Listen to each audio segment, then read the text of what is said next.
ইরাকের নাজাফ ও কারবালায় অনুষ্ঠিত হয়েছে ইরানের প্রয়াত সর্বোচ্চ নেতা আয়াতুল্লাহ আলী খামেনির জানাজা। হজরত আলী রাদিয়াল্লাহু তাআলা আনহু এবং হজরত ইমাম হুসেইনের মাজারে নেওয়া হয় খামেনির পরিবারের মরদেহ। এর মাঝে বিশেষ শোক র্যালিতে কমপক্ষে ২০ লাখ মানুষের সমাগম হয় শহর দুটিতে। আগামীকাল জন্মভূমি ইরানের মাশহাদ শহরে দাফন করা হবে আয়াতুল্লাহ আলী খামেনিকে। রেইনবো অ্যাক্রোপ্লাস্টে অ্যাক্রিলিক এমালশন থাকায় মুছে ফেলা যায় যে কোনো দাগ সহজেই। Rainbow Paints. আয়াতুল্লাহ খামেনির কফিনবাহী উড়োজাহাজ ইরাকের মাটি ছোঁয়া মাত্রই এই হুড়োহুড়ির ভক্ত অনুরাগীদের। প্রিয় নেতাকে একবার ছুঁয়ে দেখতে আপ্রাণ চেষ্টা সবার।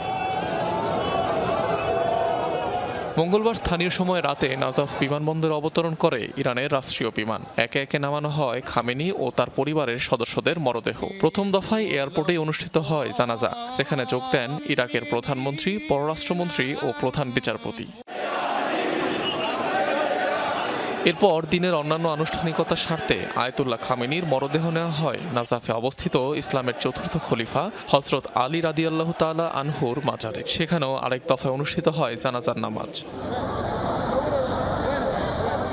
পরে পবিত্র কারবালায় হযরত ইমাম হুসাইন রাদিয়াল্লাহু তাআলা আনহুর মাজারে নেওয়া হয় খামেনি পরিবারের মরদেহ। এরপর চলে কফিনবাহী কনভয়ের বিশেষ শোক র্যালি। ইরাকের নাজাফ ও কারবালার পর বৃহস্পতিবার জন্মভূমি ইরানের মাশহাদ শহরে নেওয়া হবে আয়াতুল্লাহ খামেনির মরদেহ। সেখানে ইমাম রেজার মাজারে হবে তার দাফন। অনিক রহমান, যমুনা নিউজ।